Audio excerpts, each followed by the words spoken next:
ইদানিং ছাত্ররা যে আন্দোলন করলো, একজন শিক্ষক, আদর্শ শিক্ষক, উচ্চতর ডিগ্রি নিয়ে শিক্ষকতা করতেছিলেন, আসিফ মাহতাব স্যার, ওনাকে যখন জালেমরা ধরলো তখন হাতে হাত করা বাঁধা, ইনি এই আঙ্গুল এভাবে উঠায় রাখছিলেন। যারা বিরুরা দেখছেন তারা আপনারা খেয়াল করতে পারবেন, উনি এভাবে হাত বাঁধা অবস্থায় এই আঙ্গুল উঠানো। উনি প্রশিক্ষিত তাওহীদবাদী, উনি শিরককে ধ্বংস করে যে তাওহীদের সাক্ষ্যচীরা, ইনি এভাবে দেখাইলেন আমি অন্যায়ের কাছে মাথা নত করব না। বিলাল রাদিয়াল্লাহু তাআলা অন্যায়ের কাছে মাথা নত করেন। অন্যতম যত নেতা খেতা ছিল, এর মধ্যে শেখ হাসিনার পুত্র যে জয়, সে বলেছিল যে বাংলাদেশে কিভাবে মাদ্রাসা থাকে এবং বুরকা থাকে এটা আমি দেখে দিব। আল্লাহ কারে দেখলেন? কথা বলেন না কেন? আল্লাহ কাকে দেখলেন? জালেমরে দেখলেন নাকি মাজলুমরে দেখলেন? শব্দগুলোর মাধ্যমে আল্লাহর কাছে তওবা করেছিলেন, রব্বানা যালামনা আনফুসানা, হে আমাদের রব, যালামনা, আমরা অপরাধ করেছি, পাপ করেছি, আনফুসানা, নিজেদের উপর, ওয়া ইল্লাম তাগফির লানা, আপনি যদি ক্ষমা না করেন, ওয়াতারহামনা, আমাদের উপর দয়া না করেন, লানাকুনান্না মিনাল খাসিরিন, তাহলে আমরা ক্ষতিগ্রস্তদের অন্তর্ভুক্ত হয়ে যাব। তাহলে জুলমাতুন শব্দের অর্থ আমরা কি পাইলাম? পাপ। জুলমাতুন শব্দের অর্থ পাইলাম অন্ধকার। জুলমাতুন শব্দের অর্থ পাইলাম অত্যাচার। কোন ব্যক্তি যখন একটা পাপ করে তখন সে নিজের উপর অত্যাচার করে। আপনারা কি আমার কথাগুলো বুঝতেছেন নাকি?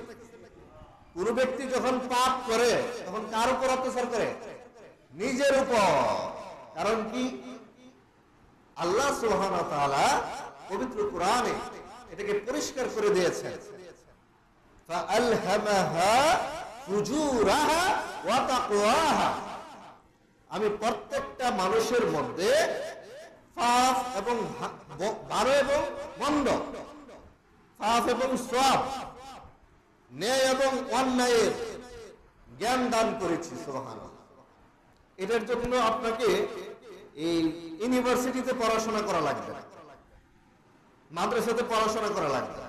যে ব্যক্তি কোনোদিন পড়াশোনা করেও নাই, ওই ব্যক্তির ব্যাপারে আল্লাহর তাআলার কথা হচ্ছে কি, আমি মানুষকে একটি বিবেক দিয়েছি, জ্ঞান সম্পন্ন বিবেক, যেই বিবেক দ্বারা সে বুঝতে পারে কোনটা ন্যায় আর কোনটা কি অন্যায়।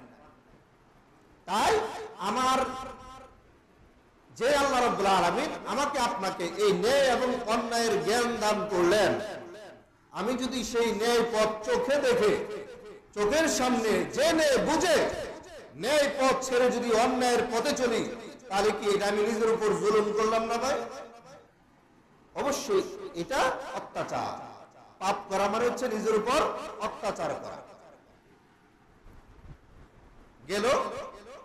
আর যার উপর পাপ করা হয়, অত্যাচার করা হয়, তাকে ইসমে মাফউলের সিগায় বলা হয় আরবি ব্যাকরণের ভাষায় মাজলুম, অত্যাচারিত, তাকে অত্যাচার করা হয়, যাকে কষ্ট দেওয়া হয়।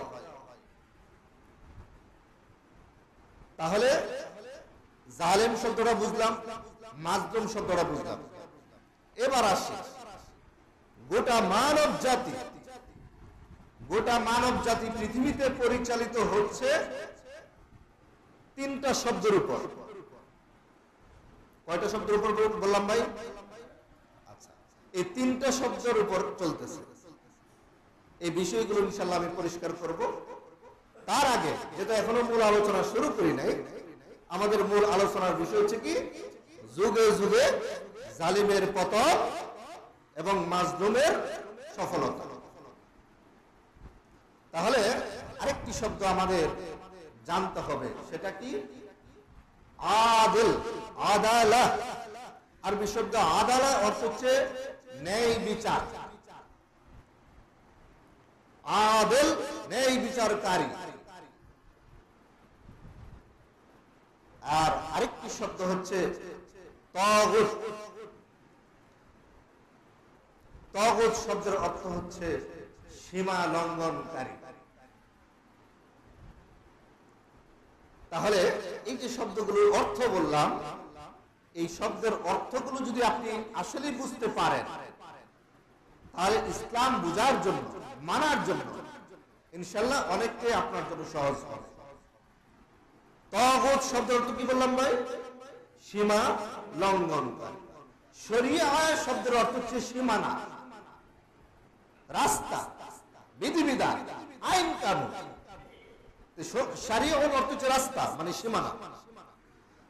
আপনি যদি সীমানার বাইরে চলেন তাহলে এটাকে কি বলা হয়? সীমা লঙ্ঘনকারী। তাহলে আরবিতে তাগুত। আপনি যদি এটা এভাবে বুঝতে পারেন তাহলে নিজে কি শরীয়তের বাইরে চলছেন কিনা, তাহলে নিজেকে যাচাই করতে পারবেন যে আমি তো শরীয়তের বাইরে চলছি, তাহলে আমি তাগুত। আরেকটা যদি দেখেন যে না, আপনার ভাই, আপনার আত্মীয় স্বজন, আপনার পাড়া প্রতিবেশী কেউ সীমা লঙ্ঘন করছে শরীয়তের, তখন বুঝতে পারবেন সে তাগুত। আপনি তাগুত চিনবেন না, ঈমান বিশুদ্ধ করতে হলে তাগুতকে চিনতে হবে। কেউ যদি তাগুত না চিনে তাহলে তার ঈমান বিশুদ্ধ হওয়ার কোনো সুযোগ নাই, বরং ঈমানই আসবে না, ঈমানদারই হতে পারবে না। তাই জালেম, মাজলুম, তাগুত, আদেল এই শব্দগুলোর সাথে আমাদেরকে পরিচয় থাকতে হবে। জালেম অত্যাচারকারী, আমি যেন অত্যাচার না করি।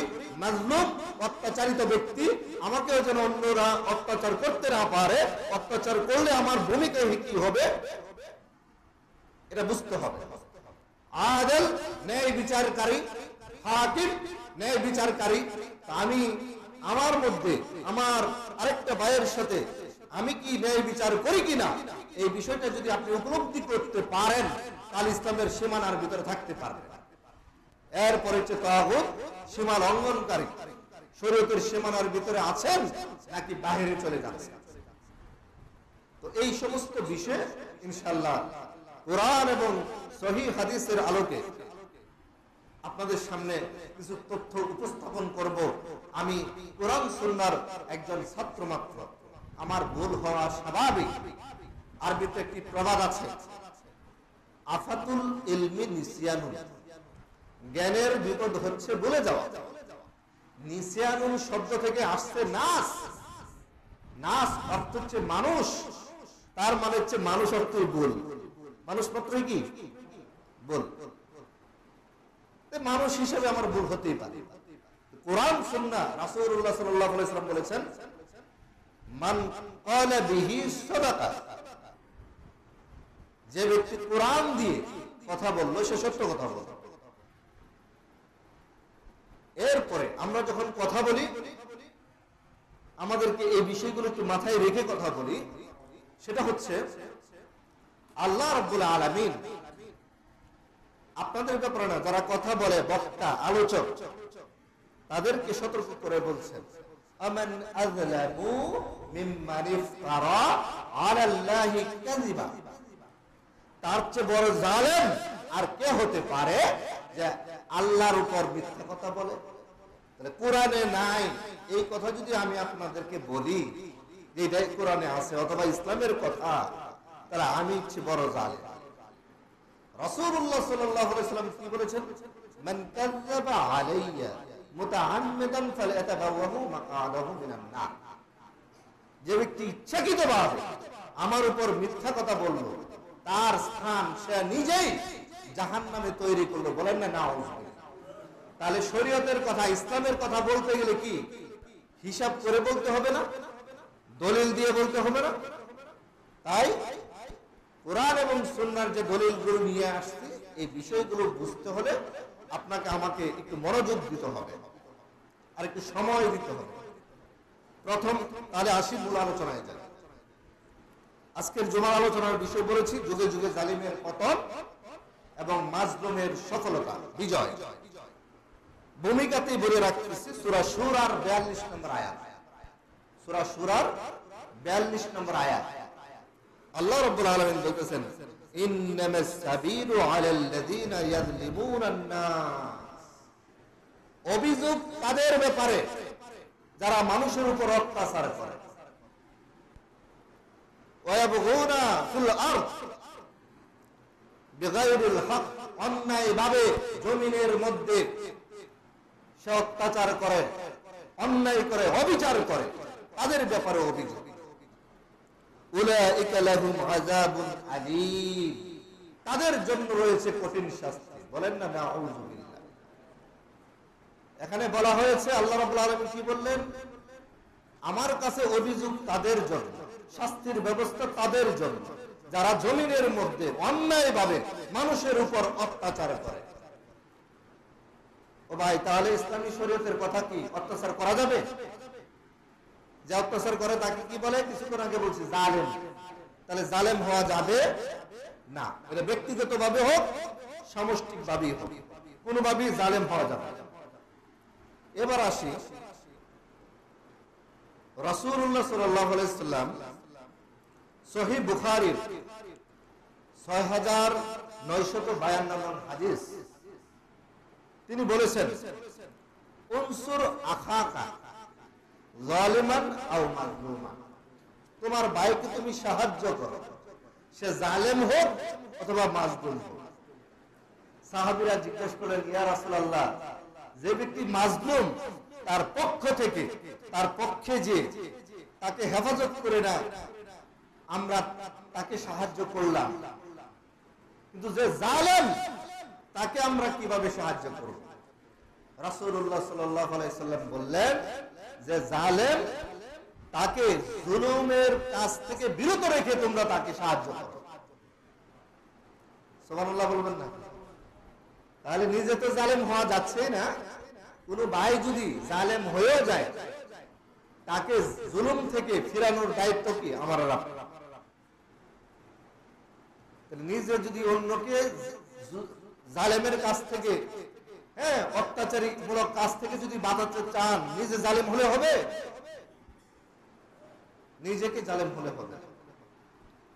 এবার আসি, জুলুম, আদল এবং ইহসান, এই তিনটা শব্দের পার্থক্য এবং মূল কথাটা কি যদি বুঝতে পারে, আজকের পুরো আলোচনা ইনশাআল্লাহ বুঝে যাবে। সেটা কোরআনের দলিল দিয়ে বুঝাবো। শব্দ কি বলছি? জুলুম। একটা শব্দ জুলুম, আরেকটি আদল, আরেকটি হচ্ছে ইহসান।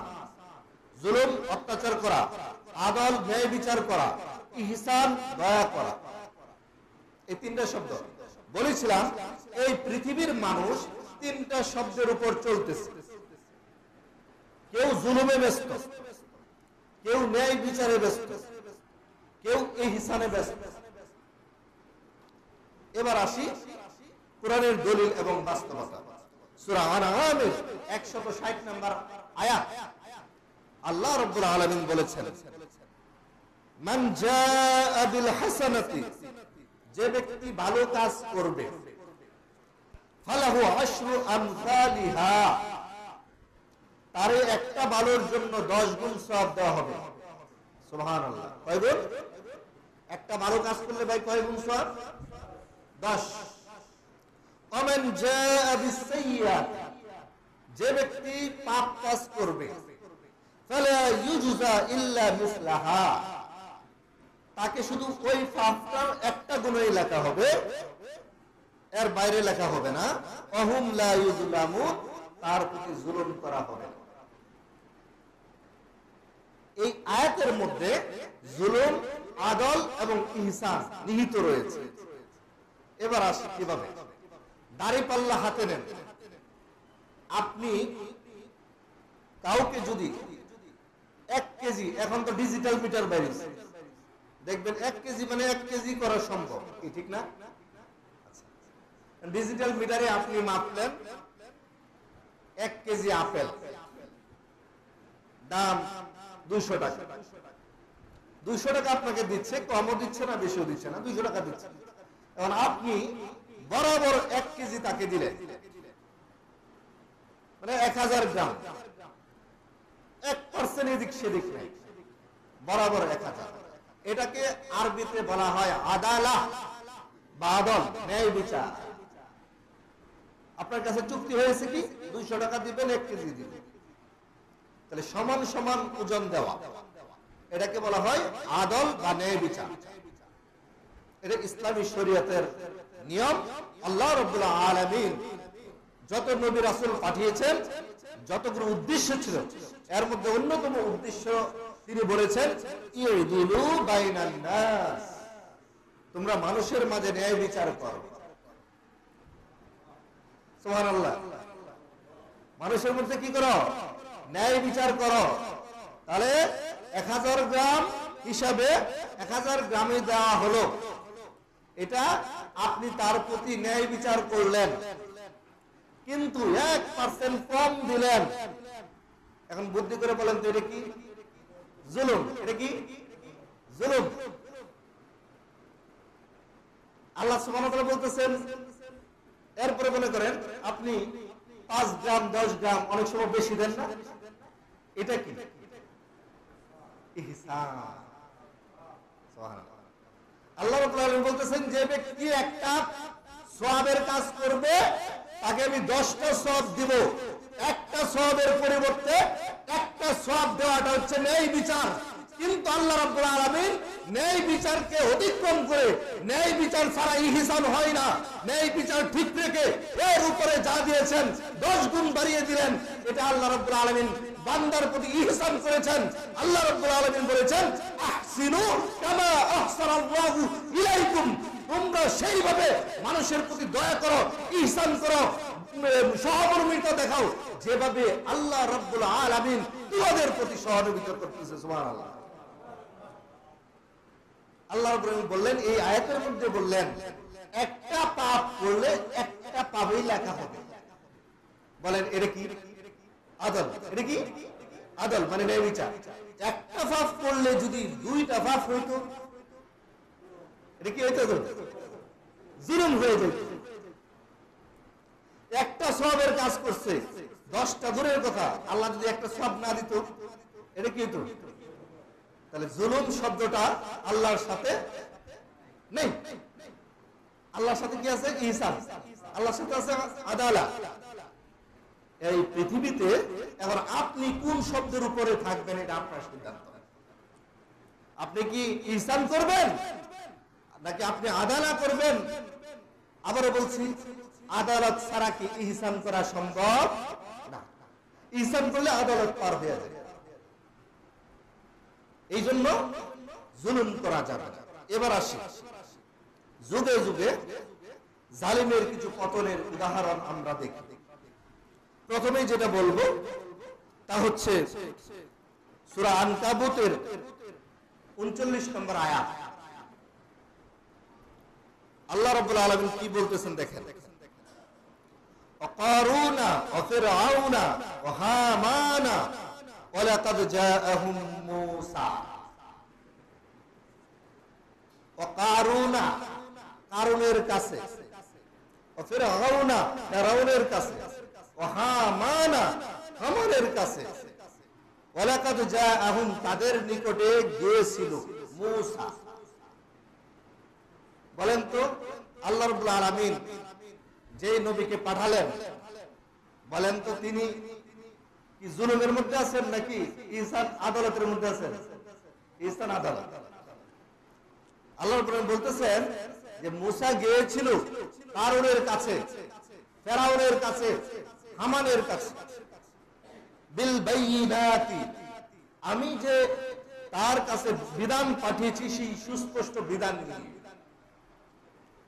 কিন্তু তারা কি করলো? ফাস্তাকবারু, তারা অহংকার করলো, ফিল আরদি, জমিনের মধ্যে তারা অহংকার করলো। অর্থাৎ আল্লাহ রাব্বুল আলামিন বলেছিলেন ইযহাব ইলা ফিরআউনা ইন্নাহু তাগা, এ মূসা তুমি যাও ফেরাউনের কাছে, কারণ সে সীমা লঙ্ঘন করেছে, সীমা লঙ্ঘন করেছে, সে তাগুত, তার কাছে দাওয়াত নিয়ে যাও। আল্লাহ রাব্বুল আলামিন এই হুকুম মানতে গিয়ে তাদের কাছে যখন যাওয়া হইল, আপনারাই বলেন এই ফেরাউন কি, এই হামান, এরা কি? দেখেন কিভাবে আল্লাহ রাব্বুল আলামিন এই বিষয়গুলো পরিষ্কার করলেন। ওমা কানু সাবিকিন, কিন্তু তারা কেউ যেহেতু আমার দেওয়া সত্য বাণী গ্রহণ করে নাই, তারা অহংকার করেছে, জমিনের মধ্যে অত্যাচার করেছে, তারা শাস্তি থেকে রক্ষা পায় নাই। কি ধরনের শাস্তি?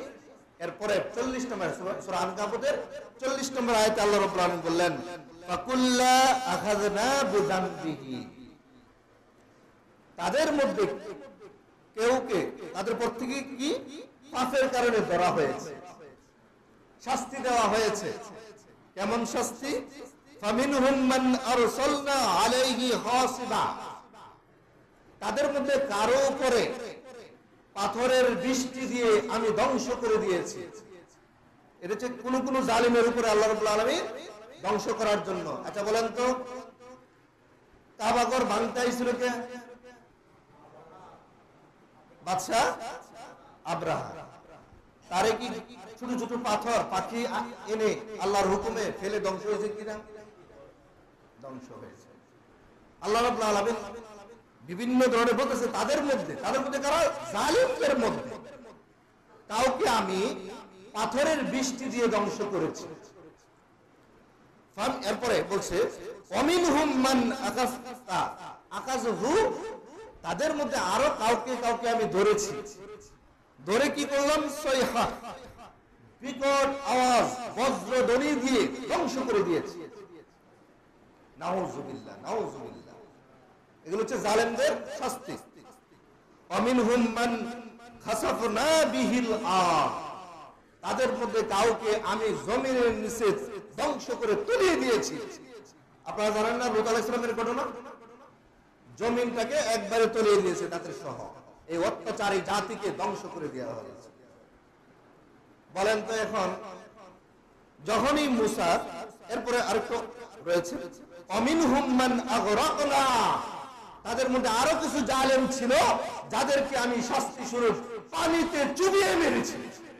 ঠিক কিনা?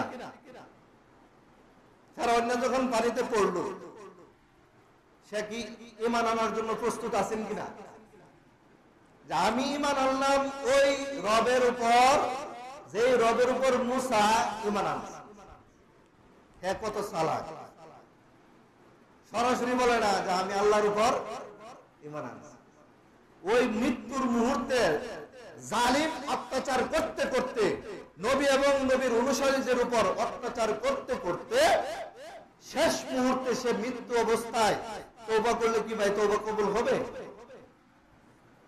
সারা জীবন ইসলামের বিরোধিতা করলেন, সারা জীবন আলেমদেরকে জুলুম করলেন, সারা জীবন অন্যায়ভাবে আলেমদেরকে ফাঁসি দিলেন, বিভিন্ন কারণে অকারণে ন্যায় নিষ্ঠ দক্ষ দেশপ্রেমিক নাগরিকদেরকে, দেশপ্রেমিক অফিসারদেরকে আপনি মারবেন, এরপরে আপনি আল্লাহর কাছে তওবা করবেন। আপনি বাঁচছেন, হজ করলে আপনার পাপ মুক্ত হয়ে যাবে, আপনি তওবা করলে আপনার পাপ মুক্ত হয়ে যাবে। আপনি আগে মানুষ হিসেবে ঠিক হন। কি ঠিক কিনা? মানুষ হওয়ার জন্য একটা শর্ত হচ্ছে মনুষ্যত্ব, বিবেক। মনুষ্যত্ব থাকলে সে মানুষ। আগে মানুষ, পরে ধর্ম। আল্লাহ রাব্বুল আলামিন আমাদেরকে আগে মানুষ বানাইছেন, করেছেন ধর্ম। সুতরাং কোন ব্যক্তির ভিতরে যদি ধর্ম না থাকে কিন্তু সে মানুষ, আর একটা মানুষের উপর দায়িত্ব থাকে, সেই ব্যক্তি কি অত্যাচার করতে পারে না। এরপর আল্লাহ রাব্বুল আলামিন বললেন, দেখেন কত চমৎকার কথাবার্তা। ওমা কানাল্লাহু লিইয়ুযলিমুহুম ওয়ালাকিন্না কানু আনফুসাহুম ইয়াযলিমুন, আল্লাহ তাদের উপর অত্যাচার করে নাই, তারা নিজেদের উপর নিজেরাই কি অত্যাচার করেছে। যখন মুসা আলাইহিস সালাম ওনার অনুসারীদেরকে নিয়ে সাগরের পারে চলে গেল, আর চারদিক দিয়ে ফেরাউনের বাহিনী, তখন অনুসারীরা কি বলল? ইন্নাকা লামুদরাকুন, আমরা তো ঘেরাও হয়ে গেছি, আমাদের তো আর বাঁচার কোনো রাস্তা নেই, আমরা চারদিকে ঘেরাও। মুসা আলাইহিস সালাম বললেন, কাল্লা, কখনো না, ইন্নামা ইয়া রাব্বি সায়াহদিন, অবশ্যই আমার রব রাস্তা আমাকে দেখাবেন, আমাকে বিপদে ফেলবেন না। সুবহানাল্লাহ। শত বিপদ দেখার পরেও মুমিন কি পরাজয় বরণ করে না? কারণ মুমিনের সাথে কে আছেন? আল্লাহ। আল্লাহ রাব্বুল আলামিন এই কথা, এই কনফিডেন্স, নবীদের এই আত্মবিশ্বাস, নবীদের এই ঈমানের পাওয়ার দেখার পর আল্লাহ রাব্বুল আলামিন বললেন, তুমি পানির মধ্যে লাঠি দিয়ে আঘাত করো, আঘাত করার পরে রাস্তা হয়েছে। সুবহানাল্লাহ। এই জালিমকে আল্লাহ রাব্বুল আলামিন ধ্বংস এমন ভাবে করেছেন, এখন সুটকি অবস্থায় পৃথিবীতে রেখে দিয়েছেন। বলেন না নাউযুবিল্লাহ। জালিমদের উদাহরণ স্বরূপ তাদেরকে রেখে দিলেন। পরবর্তীতে আসি, নমরুদ ইব্রাহিম আলাইহিস সালামের সাথে কি করছে না? তার পিতা, ইব্রাহিম আলাইহিস সালামের পিতা, তাওহীদ এবং শিরক, ওনার সময়ে তাওহীদ এবং শিরক এই দুইটা দ্বন্দ্ব, নবীদের মধ্যে এই দুটো দ্বন্দ্বই মূল থাকে, তাওহীদ এবং শিরক। নবীরা চায় তাওহীদ প্রতিষ্ঠা করতে, আর ইসলামের শত্রু যারা, তারা তো চায় শিরককে প্রতিষ্ঠা করতে। এখন বলেন, ওই মুসা, ফেরাউন, হামান, কারণের মধ্যে যারা অত্যাচারী ছিল, তারা সফল হয়েছে নাকি মুসা আলাইহিস সালাম সফল হয়েছে? তাহলে মুমিন সফল হয়েছে, মাজলুম ব্যক্তি সফল হয়েছে, আর জালেম যে ধ্বংস হয়ে গেছে। ইব্রাহিম আলাইহিস সালাম তিনি মাজলুম ব্যক্তি ছিলেন, কারণ তার উপরে তার পিতা অত্যাচার করত, তার জাতি গোষ্ঠী অত্যাচার করত, তার সমাজ অত্যাচার করত, এমনকি নমরুদ সে অত্যাচার করত। অত্যাচার করতে করতে এক পর্যায়ে শিরককে দুনিয়া থেকে ভেঙে চুরে তুসপাস করে দেওয়ার পরও তারা অভিযোগ আনলো তাদের মূর্তি ভেঙে চুরে দিয়েছে। পরবর্তীতে আগুনে ফেলা হলো। আল্লাহ রাব্বুল আলামিন ওই আগুনে কি ইব্রাহিম আলাইহিস সালামকে পুড়েছিলেন নাকি আল্লাহ তাআলা তাকে সফলতা দিয়েছিলেন? সফলতা দিয়েছিলেন। উনি মাজলুম ছিলেন, ওনার আর কোনো ব্যক্তি ছিল না ওনার সাথে। তাহলে এমন একজন মাজলুম ব্যক্তি আল্লাহ রাব্বুল আলামিনের কাছে একমাত্র সাহায্য চেয়েছেন, অন্য কারো কাছে না। সূরা আম্বিয়ার 21 নম্বর আয়াত, আল্লাহ রাব্বুল আলামিন এই ঘটনা ইঙ্গিত করে বললেন, কুলনা ইয়া নারু কুনি বারদাও ওয়া সালামান আলা ইব্রাহিম। হে আগুন, আল্লাহ বললেন আমরা ডাক দিলাম আগুনকে, হে আগুন তুমি নাতিশীতোষ্ণ হয়ে যাও। বারদাও ওয়া সালাম, বারদুন অর্থ হচ্ছে ঠান্ডা। এখন যদি শুধু বারদুন শব্দ ব্যবহার করা হয়তো তাহলে বরফ হয়ে যেত। বলেন তো বরফে কি সুখ আছে না কষ্ট? কষ্ট। ওয়া সালামান, ঠান্ডা হইবা ঠিক আছে, কিন্তু আরামদায়ক ঠান্ডা, এয়ার কন্ডিশন নাকি? সুবহানাল্লাহ, এর চেয়ে বেশি কিছু। এটা কোরআনের শব্দের পাণ্ডিত্যের, আরবি ভাষার উচ্চ শব্দ, মানে উচ্চ ভাষার একটি পরিচয় হচ্ছে আল্লাহ রাব্বুল আলামিন এখানে এই বালাগা ব্যবহার করলেন যে তুমি ঠান্ডা হও, তবে সালামান, শান্তিপূর্ণ ঠান্ডা হও, আলা ইব্রাহিম, আমার নবীর উপর। সুতরাং শিরককে ধ্বংস করে তাওহীদের পথে থাকলে আল্লাহ রাব্বুল আলামিন আমাকে আপনাকে কোনো না কোনো ভাবে সাহায্য করবেন, এতে করে যত বড় জালিমই হোক। এবার আসি, আমি একটু শর্টকাটে যাচ্ছি কারণ বিস্তারিত আলোচনা করতে গেলে অনেক সময় লাগবে। আর আমাদের এলাকার মানুষ তো আজান শোনার পরে গোসল করে, বুঝেন না? রেডিও হয়, আজান হয়। আপনি ঈদের দিন, জুমার দিন, সাপ্তাহিক ঈদের দিন আপনার কি কাজ, যত কাজে থাকুক, আপনি 1 ঘন্টা আগে রেডি হতে পারেন না? আপনি মসজিদে একটু আগে আসতে পারেন না সপ্তাহে একবার? আবু জাহেল এবং মুহাম্মদ সাল্লাল্লাহু আলাইহি ওয়াসাল্লাম, এরা দুইজনের মধ্যে গোপনে দাওয়াতি কাজ চলতেছিল। মক্কা জীবনে গোপনে দাওয়াতি কাজ চলতেছিল। তো এখানে দেখেন আবু জাহেল, ওর আরেকটা নাম আছে, মূল নাম কি? আবুল হেকাম। উনি হচ্ছে জ্ঞানীর বাপ। তো উনি কিসের জ্ঞানী ছিল? কোরআনের আগে কি ছিল? ইনজিল। ইনজিলের পণ্ডিত ছিল সে, আবুল হেকাম। সে তার ভাতিজার, যদিও সরাসরি চাচা ভাতিজা না, এগুলো বের হচ্ছে, অত্যাচার করতে করতে করতে করতে ওই মুহাম্মদ সাল্লাল্লাহু আলাইহি সাল্লামকে তাওহীদের পথ থেকে, একাত্মবাদের পথ থেকে যখন ফেরাতে পারছেন না, সে গোপনে এসে কি বলতেছে দেখেন। এটা হাদিসে আসছে, আনাস বিন মালিক রাদিয়াল্লাহু তাআলা থেকে বর্ণিত। তিনি বলেন, ক্বালা আবু জাহাল, আবু জাহেল বলল, এই হাদিসটা আসছে আল লুলু আল মারজানের হাদিস নাম্বার 1782 নম্বর হাদিস। আবু জাহেল বলতেছে, কি বলতেছে দেখেন, আল্লাহর কাছে বলতেছে, আল্লাহুম্মা ইয়া আল্লাহ, ইন কানা হাযা হুয়াল হাক্কু মিন ইনদিকা, মুহাম্মদ যা নিয়ে আসছে এটা যদি সত্য হয়ে থাকে, তোমার কাছ থেকে সে যেটা নিয়ে আসতে বলতেছে এটা যদি সত্য হয়ে থাকে, ফাআমতির আলাইনা হিজারান, তাহলে আমাদের উপর পাথরের বৃষ্টি দেন, অর্থাৎ আমাদেরকে ধ্বংস করেন। বলেন তো, এ করতে আবু জাহেলের নিয়ত কি খারাপ না ভালো? ভালো, সে যাচাই করতেছে। আর আমাদের সমাজে মুসলমান নামে কলঙ্ক, রাষ্ট্রপ্রধান নামে কলঙ্ক, সমাজপতির নামে কলঙ্ক, চেয়ারম্যান, মেম্বার, বিভিন্ন এই সমস্ত দায়িত্বশীলের নামে কলঙ্ক, তারা মানুষের উপরে আবু জাহেলের চেয়ে বেশি নষ্ট হয়ে গেছে, ঠিক কিনা? পরিচয় দিচ্ছে মুসলিম।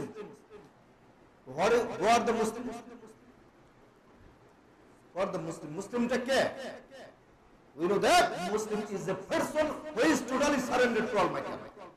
যে ব্যক্তি আল্লাহর কাছে সম্পূর্ণ কি আত্মসমর্পণ করে, সে তো মুসলিম। আর আপনি মুসলিম হয়ে জনগণের মাল খান, মুসলিম হয়ে গলার চিন্তা করেন, মুসলিম হয়ে মানুষদেরকে অন্যায়ভাবে আপনার মামলা করেন, হামলা করেন, গুম করেন, এই সমস্ত এগুলো তো মুসলমানের চরিত্র না। আবু জাহেলের চেয়েও খারাপ।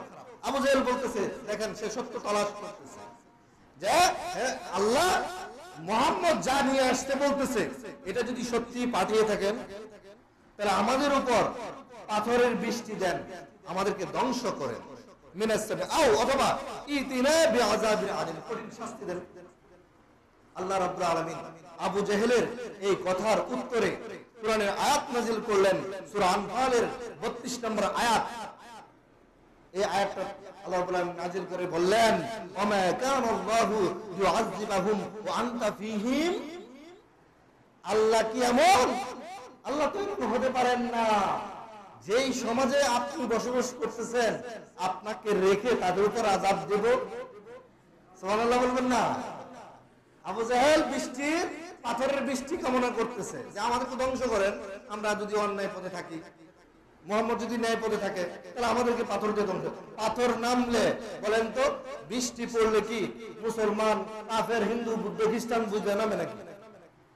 তাহলে আযাব, আসমানি আযাব আসলে ভালো আর মন্দ বুঝে না। এই জন্য আল্লাহ রাব্বুল আলামিন বললেন, আল্লাহ রাব্বুল আলামিন এমন না যেই সমাজে আপনি আছেন ওই সমাজে শাস্তি পাঠাবেন। সুবহানাল্লাহ। এরপরে দেখুন আসহাবে উখদুদ। আসহাবে উখদুদের ঘটনাটা সংক্ষেপে, একবারে সংক্ষেপে বলবো যে আসহাবে উখদুদ কারা? গর্ত করে করে সূরা বুরুজ 4 থেকে 9 নম্বর আয়াত আপনারা দেখে নিতেন। আমি সংক্ষেপে বলতেছি। আসহাবে বুরুজের মধ্যে দেখুন এমন একটা অবস্থা, তারা গর্ত করে করে যারা তাওহীদের কথা বলতো, ঈমান আনতো, তাদেরকে গর্ত করে আগুন দিয়ে পুড়িয়ে ফেলতো। নাউযুবিল্লাহ, নাউযুবিল্লাহ। গর্ত দিয়ে মাটি চাপা দিয়ে মেরে ফেলতো, বিভিন্ন অত্যাচার করতো। কেন? তাওহীদের কথা বলে। আল্লাহ রাব্বুল আলামিন বললেন, ওমা নাকামু মিনহুম, তাদের কোনো অপরাধ নাই, ইল্লা আইয়ুমিনু বিল্লাহিল আজিজুল হামিদ, পরাক্রমশালী প্রশংসিত আল্লাহর প্রতি ঈমান আনাটাই তাদের অপরাধ। এক আল্লাহর প্রতি ঈমান এনেছে, এটাই তাদের অপরাধ। এই জন্য তারা কি করতেছে? এই গর্ত করে তাদেরকে হত্যা করছে, অত্যাচার করছে। এখন বলেন তো, ইসলাম আছে না নাই? এত অত্যাচার করার পর ইসলাম কি ধ্বংস হয়ে গেছে? না, ধ্বংস হয়ে যায়। বাংলাদেশের অন্যতম যত নেতা খেতা ছিল, এর মধ্যে শেখ হাসিনার পুত্র যে জয়, সে বলেছিল যে বাংলাদেশে কিভাবে মাদ্রাসা থাকে এবং বুরকা থাকে এটা আমি দেখে দিব। আল্লাহ কারে দেখলেন? কথা বলেন না কেন? আল্লাহ কাকে দেখলেন? জালেমরে দেখলেন নাকি মাজলুমরে দেখলেন? মাজলুমের প্রতি রহমত করলেন, জালেমকে কি করলেন? বিতাড়িত করে দিলেন। দেখুন কথাটা বুঝেন। বিলাল রাদিয়াল্লাহু তাআলা আনহু কেমন ব্যক্তি ছিলেন? হাফসি গোলাম। এর চেয়ে নিকৃষ্ট বা নিচু মানের গোলাম আর হতে পারেন না। এই গোলাম মানে আল্লাহর গোলাম না, এই গোলাম হচ্ছে যে দাস, কৃত দাস। কিনা গরুর মধ্যে, ছাগলের মধ্যে যে আমরা যে কিনি, সকল গরু কি সমান? বুঝেন নাই কথাটা? দাম কম বেশি আছে। দাস বিক্রি হতো, আর হাফসি গোলাম বলা হয় এর চেয়ে নিচু মানের, নিচু দামের গোলাম আর হতে পারেন না। যখন বিলাল রাদিয়াল্লাহু তাআলা কিভাবে অত্যাচার করতে খেয়াল করো। যখনই তাকে অত্যাচার করা হতো, গলায় দড়ি বেঁধে বাচ্চাদের হাতে দিয়ে দিত। বাচ্চারা ঘুরাইতো, গলায় দড়ি টান দিয়ে। ছাগল, গরু ছাগলকে যেভাবে অত্যাচার করে এভাবে। এরপরে তাকে উত্তপ্ত বালির মধ্যে শুয়ে দিয়ে, উপরে পাথর দিয়ে গরম বালুর মধ্যে শুয়ে রাখতো আর অত্যাচার করত। এই যে এত বড় অত্যাচার, তারপরে তিনি কি বলতেন? আহার। কি বলতেন? আহার। এক আঙ্গুল দেখাইতেন, আহার। এই আঙ্গুলটা এভাবে উঠে রাখতেন, আহার। মানে আল্লাহ কইজন ওয়াহেদ না, কিন্তু ওয়াহেদের বহু বচন আছে। ওয়াহেদ তাসনিয়া জামা, ওয়াহেদ এক, তাসনিয়া দুই, জামা দুইয়ের উপর। আর আহাদ, আহাদের কোন বহু বচন নাই। কুল হুয়াল্লাহু আহাদ বলেন তো আল্লাহর কোন বহু বচন আছে নাকি? তা আহাদ শব্দটা তিনি ব্যবহার করতেন। এত অত্যাচার নিপীড়ন করার পরে ইদানিং ছাত্ররা যে আন্দোলন করলো, একজন শিক্ষক, আদর্শ শিক্ষক, উচ্চতর ডিগ্রি নিয়ে শিক্ষকতা করতেছিলেন, আসিফ মাহতাব স্যার, ওনাকে যখন জালিমরা ধরলো, তখন হাতে হাত করা বাঁধা, ইনি এই আঙ্গুল এভাবে উঠায় রাখছিলেন। যারা বিরুরা দেখছেন তারা আপনারা খেয়াল করতে পারবেন, উনি এভাবে হাত বাঁধা অবস্থায় এই আঙ্গুল উঠানো। উনি প্রশিক্ষিত তাওহীদবাদী, উনি শিরককে ধ্বংস করে যে তাওহীদের সাক্ষ্যচীরা, ইনি এভাবে দেখাইলেন আমি অন্যায়ের কাছে মাথা নত করব না। বিলাল রাদিয়াল্লাহু তাআলা অন্যায়ের কাছে মাথা নত করেন নাই। এই কষ্ট দেখে, গোপনে দাওয়াতি কাজের মধ্যে কষ্ট দেখে রাসূল সাল্লাল্লাহু আলাইহি ওয়াসাল্লাম একদিন বিলালের কাছ দিয়ে যাচ্ছেন। যাওয়ার পরে বিলাল রাদিয়াল্লাহু তাআলা যখন আহাদ আহাদ বলে চিৎকার করতেছেন, রাসূল সাল্লাল্লাহু আলাইহি ওয়াসাল্লাম বললেন, আহাদুন ইউনজিকা, ইউনজিকা আহাদুন ইউনজিকা, এই একজনই তোমাকে মুক্ত করবে ইনশাআল্লাহ। ওনার তখন গোপনে দাওয়াতি কাজের মধ্যে, ওই যে যাওয়ার মধ্যে, তখন আর এত জোরে কথা বলতে পারেন না, এত প্রকাশ্য ইসলামের কাজ করতে পারেন না। তিনি এই কষ্ট থেকে এসে আবু বকর রাদিয়াল্লাহু তাআলা কে বললেন, ইয়া আবু বকর, হে আবু বকর, ইন্না বিলালান, নিশ্চয়ই বিলাল, ইউআযাবু ফিল্লাহ, আল্লাহর জন্য আযাব ভোগ করতেছে। আল্লাহু আকবার। আবু বকর রাদিয়াল্লাহু তাআলা তখন সম্পদশালী ছিলেন। ওনার সম্পদ দিয়ে যেভাবে কাফেররা যে কন্ডিশন দিয়েছে, সকল কন্ডিশন ফিল করে আমাদের মুয়াজ্জিন, শ্রেষ্ঠ মুয়াজ্জিন, ইসলামের সবচেয়ে বড় মুয়াজ্জিন বিলাল রাদিয়াল্লাহু তাআলা আনহুকে তিনি মুক্ত করে আনলেন। সুবহানাল্লাহ। আজকেও অনেক তাওহীদবাদী ব্যক্তি জেলখানায়, কারাগারে, এই যে আয়নাগর নামে, বায়নাগর, শয়তানের ঘর, এটা প্রকাশ হচ্ছে। এই সমস্ত ঘরে নিয়ে অত্যাচার করত কারা? যারা মুশরিক, যারা তাগুত, তারা কাজগুলো করত। এরপরে আপনারা একটু সময় দিবেন। ইমাম আবু হানিফা রাহিমাহুল্লাহ, উনি ইসলামের অন্যতম ইমাম, যিনি সর্বপ্রথম ফিকহ শাস্ত্রের ব্যক্তি এবং ফিকহ শাস্ত্রের ব্যাপারে তিনি বলেছেন, কোরআন এবং সুন্নাহর ব্যাপারে, ওনার মতামতের ব্যাপারে তিনি বলেছেন, ইজা সাহহাল হাদিসু ফাহুয়া মাযহাবি, যখন সহিহ হাদিস পাইবা সেটা আমার মত। ইমাম তাকে, ওই ইমামকে প্রস্তাব দেওয়া হলো। প্রথম প্রস্তাব দেখেন, আপনাকে অর্থমন্ত্রী করা হবে। বলতেছে আমার পদের দরকার নেই। কে করছে? খলিফা মানসুর। খলিফা মানসুর তৎকালীন সময়ে জালেম শাসক ছিল। ফেরাউন আর এই যে কারণ বললাম, ফেরাউনের কথা বললাম, এগুলো হচ্ছে তাগুত। এগুলো কি তাগুত? কোন মুসলমান যখন শরীয়তের বাইরে গিয়ে কাজ করে তখন সে জালেম, তাগুতের সহকারী। খলিফা মানসুর, তাহলে মানসুর কি মুসলমান না? সে অত্যাচারী শাসক হিসেবে পরিচিত। সে প্রথমে প্রস্তাব দিল অর্থমন্ত্রীর দায়িত্ব দেওয়া হবে, বললো এই পদ আমার দরকার নেই। পরে বললো যে প্রধান বিচারপতির দায়িত্ব দেওয়া হবে, বলতেছে আমার এই পদ দরকার নেই। উনি নাকচ করে দেওয়াতে ওনাকে গ্রেফতার করা হলো। মাঝে মধ্যে অনেক অত্যাচার করা হয়, আর মাঝে ওনাকে এই অত্যাচার দেখে অন্যরা, ওনার সাথে যারা বন্দী ছিল, একজন জিজ্ঞেস করতেছে যে ইমাম সাহেব আপনাকে যে এইভাবে মারতেছে, তারা মারে, আপনার কষ্ট হয় না? বলতেছে যে না, কষ্ট হয় না, তবে আমার কষ্ট হয় যখন আমার বৃদ্ধ মাটাকে সামনে আইনা ওরা আমাকে মারে, তখন আমার একটু কষ্ট হয়, আমার মাটাকে কেন নিয়ে আসতে। তবে আলহামদুলিল্লাহ আমার মা এমন তাওহীদের অনুসারী, তিনি বলেছেন খবরদার, জালিম শাসক যতই অত্যাচার করুক না কেন, এই অন্যায় পদের লোভে বশবর্তী হয়ে তুমি কষ্টকে বাদ দিয়ে তুমি তার এই পদের আকাঙ্ক্ষা করবা না। খবরদার, যদি জীবনও চলে যায় এই প্রস্তাবে রাজি হইও না। সুবহানাল্লাহ। এমন মা আমরা এই আন্দোলনেও দেখতে পেয়েছি। কি আপনারা দেখছেন না? ন্যায়টাকে ন্যায় বলা শিখুন, অন্যায়টাকে অন্যায় বলা শিখুন। সহিহ আকীদা সব জায়গায় লাগবে, নাকি শুধু নামাজে, হজে, যাকাতে, জিহাদ ফি সাবিলিল্লাহ লাগবে না? অন্যায়ের প্রতিরোধ করতে হবে না? সমাজে যে এই যে সুর বদমাশ কোন সমাজ চালাচ্ছে, আলেমরা কথা বললে আলেমদের গলা সিদ্ধা ধরতেছে, নোট করে দেয়, হুজুর এই কথা বলবেন, ওই কথা বলবেন না, ওই সমস্ত জালেমদের ব্যাপারে আপনাকে আমাকে পদক্ষেপ নিতে হবে।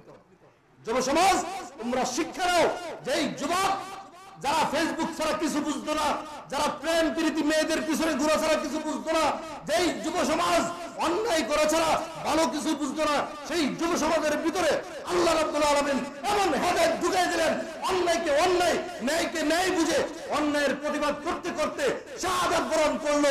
এই পক্ষে তোমাকে, ন্যায়ের পক্ষে শাহাদাত বরণের জন্য তোমাকে প্রস্তুতি নিতে হবে। আর অন্যায়কে প্রস্তুতি দেওয়া যাবে না।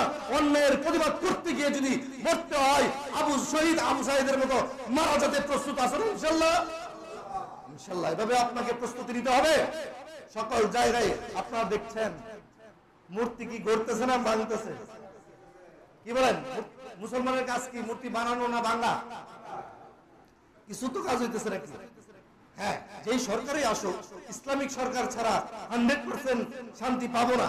তবে আমাদের যে গলার মধ্যে সিদ্ধা ধরছিল আলেমদের, এই দড়িটা একটু ঢিলা করতে, ঢিলাটা কিন্তু দড়ি কিন্তু খুলে নাই, দড়িটা গলাতে আছে, বুঝছেন? তারপরে একটু স্বস্তি আর কি। বাংলাদেশের ইতিহাসে আর যাই হোক, একজন আলেমকে ওই কি উপদেষ্টা পদে রাখছে কিনা, এই আলেমকে আমাদের পক্ষে বলবো নাকি বিপক্ষে বলবো? আলেম সমাজের পক্ষ থেকে বলবো। তাই অন্যায়ের প্রতিবাদ করা, তিনি এই সমস্ত প্রস্তাবে রাজি হন নাই। আমরা দেখলাম শায়েখ আহমদুল্লাহ এমন একটা কাজ করেছেন নাকি, মানে উনি ইহসানের পরিচয় দিয়েছেন। সরকার প্রথমে প্রস্তাব দিয়েছে সেনাবাহিনী যে আপনাকে আমরা উপদেষ্টা বানাতে চাই। তিনি আসলেই কিন্তু একটা ব্যক্তির একটা দক্ষতা থাকতে পারে, কিন্তু যাকে বানানো হলো উনি একজন অলরাউন্ডার। তাই উনি যে ইহসানের পরিচয় দিয়েছেন, আমরা যেন সমাজে প্রত্যেকটা ক্ষেত্রে, ও ভাই এই ধরনের ইহসান যদি আমরা করতাম, আরে ভাই আপনি দাঁড়ান না, আপনি মেম্বার হিসেবে দাঁড়ান, হেলে বলতেছে ভাই আপনি দাঁড়ান, আপনি আমার চেয়ে যোগ্য। রাসূলুল্লাহ সাল্লাল্লাহু আলাইহি ওয়াসাল্লাম একদিন সাহাবীদেরকে বলতেছেন যে তোমরা কিয়ামতের অপেক্ষা করো। বলতেছে ইয়া রাসূলুল্লাহ, কিয়ামতের অপেক্ষা যে করব, কিভাবে বুঝবো কিয়ামত চলে আসছে? বলতেছে যখন দেখবা আমানতে, সমাজের মধ্যে আমানতে খেয়ানত হয়ে গেছে, তখন বুঝবা কিয়ামত হয়ে গেছে, চলে আসছে। বলতেছে ইয়া রাসূলুল্লাহ, তাহলে কিভাবে বুঝবো আমানতে খেয়ানত হয়ে গেছে? বলতেছে আল্লাহ রাসূল সাল্লাল্লাহু আলাইহি ওয়াসাল্লাম স্পষ্ট সহিহ হাদিসের বর্ণনা বলে দেন, ইজা উসনিদাল আমরু ইলা গায়রি আহলিহি ফান্তাজিরিস সাআ। যখন দেখবা একটা পদের মধ্যে অযোগ্য লোকেরা বসে গেছে, তখনই বুঝবা কিয়ামতের আইসা গেছে। নাউজুবিল্লাহ, নাউজুবিল্লাহ। ও ভাই, আমরা দেখতে পেয়েছি এই 17টা থেকে 20টা বছর, 17 থেকে 20 বছরের মধ্যে শেখ হাসিনার নেতৃত্বে আমরা যা দেখতে পেয়েছি, শুধুমাত্র পদে পদে, রন্দে রন্দে, এমনকি আমি যে মাদ্রাসাতে চাকরি করি, গুপুরিয়া ফাজিল ডিগ্রি মাদ্রাসা, সরকারি নিয়োগে যাওয়ার পরেও এইখানে গিয়া সত্য কথা বলতে গিয়া আমাকে বারবার ওয়ার্নিং দেওয়া হচ্ছে, হুজুর নতুন আসছেন, বেশি কথাবার্তা বললেন না, সমস্যা। এখনকার লোকেরা আমরা তো আলেমরা পক্ষ, এই ওই দিন বিশুদ্ধ, গতকাল কিন্তু বিশুদ্ধ গেল, বলতেছে আমরা তো আলেমরা পক্ষ। এই লোকগুলো পাল্টে গেছে, তাই এই সমস্ত মুনাফিক হওয়া যাবে না, সবসময় ন্যায়ের পথে থাকতে হবে। এই 17 বছরের ভিতরে আমি যত বছর ধরে আলোচনা করি, এত বছর ধরে আল্লাহকে সাক্ষী বলছি, ইনশাআল্লাহ কোন জায়গায় অন্যায়কে অন্যায় নেইকে নেই ঘুরায় ফেসায় কথা আমি বলতে পারি, কারণ কোন চেয়ারম্যানকে আমি ডরাই না, কোন মেম্বারকে ডরাই না, কোন এমপি মন্ত্রীকে ডরাই না। এই জন্য নামাজে আমি দাঁড়াইলে আপনি ইক্তেদা করেন, আপনি ইক্তেদা করেন আমার পিছনে, আমার মতো আলেমের পিছনে, ভয় পাওয়ার কিছু না। আপনি যদি ন্যায় পথে থাকেন, আপনাকে 1000 বার ছিল, অন্যায় পথে থাকলে কোনো সম্মান পাওয়া যাবে। ঠিক তদ্রুপ ভাবে আমরা জানি মিশরের মধ্যে সাইয়েদ কুতুব শহীদকে তাওহীদের জন্য হত্যা করা হয়েছে, শহীদ করা হয়েছে, এগুলো আমরা জানি। এখন আমাদের করণীয় কি, এটা বলে আমার বক্তব্য শেষ। আমাদের সর্বপ্রথম মানুষ হতে হবে। কি হতে হবে ভাই? মানুষ। সূরা আরাফের 179 নম্বর আয়াত আল্লাহ রাব্বুল আলামিন এখানে মানুষ হতে বলা হয়েছে, ইঙ্গিত দিয়েছেন মানুষ এবং অমানুষের মধ্যে পার্থক্য। তিনি বলেছেন ওয়ালাকাদ যারা'না লি জাহান্নামা কাসীরাম মিনাল জিন্নি ওয়াল ইনস, মানুষ এবং জিনদের থেকে আমি অনেককে জাহান্নামে দেব। কারণটা কি? জাহান্নামে দেওয়ার কারণ কি? তিনি বলেছেন লাহুম কুলুবুন লা ইয়াফকাহুনা বিহা, তাদের অন্তর আছে কিন্তু সত্যটা বোঝার চেষ্টা করে না। ওয়ালাহুম আয়ুনুন লা ইউবসিরুনা বিহা, তাদের চক্ষু আছে সত্যটা দেখার চেষ্টা করে না। ওয়ালাহুম আযানুন লা ইয়াসমাউনা বিহা, তাদের কান আছে কিন্তু সত্যটা শুনতে রাজি না। উলাইকা কাল আনআম বাল হুম আদাল, বলতেছে তারা হচ্ছে চতুষ্পদ জানোয়ারের মতো, বরং তার চেয়েও নিকৃষ্ট। নাউযুবিল্লাহ। তার মানে কি বোঝা গেল? তার মানে বোঝা গেল যার মনুষ্যত্ব নাই, সত্যকে সত্য বলার ক্ষমতা নাই, সত্যকে মিথ্যা বলতেছে, মিথ্যাকে সত্য বলতেছে। আমি যে মসজিদের খতিব, পিরিজপুর মার্কাজুল উলুম মডেল মাদ্রাসা জামি মসজিদ, ওইখানে নারী পুরুষের জামাতের ব্যবস্থা আছে আলহামদুলিল্লাহ। এই আবার 3 তলা ফাউন্ডেশনের কাজ মানে আমরা হাতে নিচ্ছি। তো এই মসজিদের আজকে মূলত আমি ছুটিতে আছি, এই জন্য এখানে আপনারা পাইছেন। ওইখানে দেখা গেছে আমি আবার কয়েকবারই ছুটি চাইছি, বিদায় চাইছি, ওনারা বিদায় দেয় নাই এখন, ঠিক আছে।